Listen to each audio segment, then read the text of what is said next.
Today I'm going to show you how to create a chicken feeder out of a laundry detergent pod container using a hole saw, crosscut saw, and some 90-degree street elbows, 1 1/2 inch in size. One of the first things you need to do is make sure that the laundry detergent container is clean, so that it doesn't contaminate any of the food. Next thing you do, tear the wrapper off of it, the labeling off of it, because once you drill a hole in it, it will tear the wrapper up and the chickens will start to want to peck at it. So what you're going to do is take your hole saw with a 1 1/2 inch saw on it. I have mine in my cordless drill. You can use a corded drill or a drill press, depending on what you have.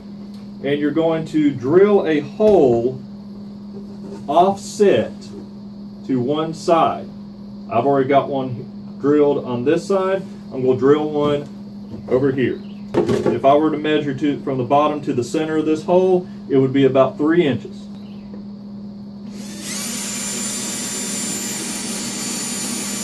Okay, there we go.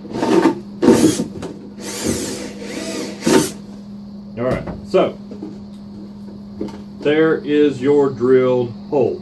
It's a little ratty around the edges because it got away from me there, and you might have to pour out the piece that you just drilled out. The next thing you need to do is take one of your 1 1/2 inch street elbows. That means that it has a female end on this side and a male end on this side, so that you can easily put them together like this, and you're going to cut this female end off. Okay? So it should end up looking like this. So here's a normal street elbow, and here's one with the end cut off. Please put this into a vise and cut it. If you happen to have a bandsaw, it'll make very quick work of that. After you've got these cut, you will take the piece you have cut off. Here's the female piece I cut off, and here's what's left. You will reach inside of your container and push it out. Okay? See how it comes out? So I'm going to slide that back through here and take my female end and push onto the outside so it doesn't want to go back through. If you look on the inside of there, you can see that I have the elbow pointed down, and there is some clearance underneath the elbow. I'll do that on my second one, and you will see that they offset from each other, so now I can feed 2 birds at one time. Okay? So you see they both fit in there.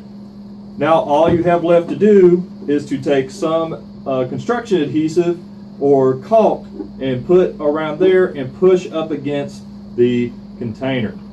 I would suggest doing one of these at a time so that you can use gravity as your clamp. And that'll allow you just to sit there, let the glue cure. Once it's cured, roll it over, do the other side. So I have my construction adhesive here. I went with a heavy-duty construction adhesive from Gorilla. I'm going to place a little bit of it because this stuff holds like a clamp once it is dry. And so I'm just putting a little bit of it around the outside of that lip. I'm going to let that go back down. Release the pressure off of my glue. Wipe the excess of that glue off because I don't need it going all over the place. And I'm going to press my saver back on there. Now all that's left for me to do is wait for Father Time to do his work and get this thing glued into place. You might want to give it a good spin to make sure you got some good coverage going around that collar.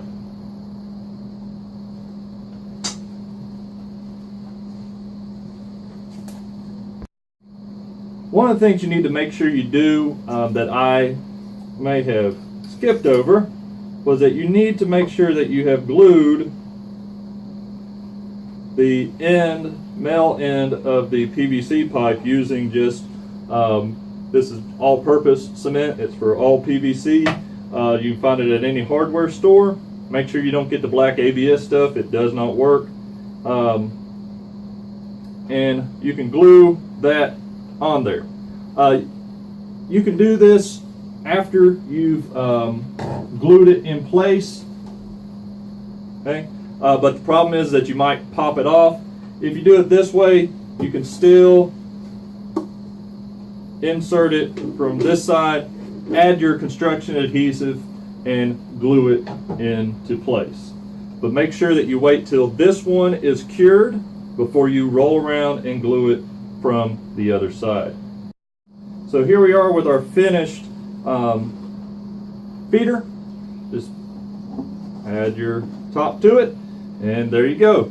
It's protected from the rain. Still wouldn't put it out in really damp situations, but if you have an area where it's not necessarily completely covered and you need to get chicken feed out there, here's the perfect thing for you.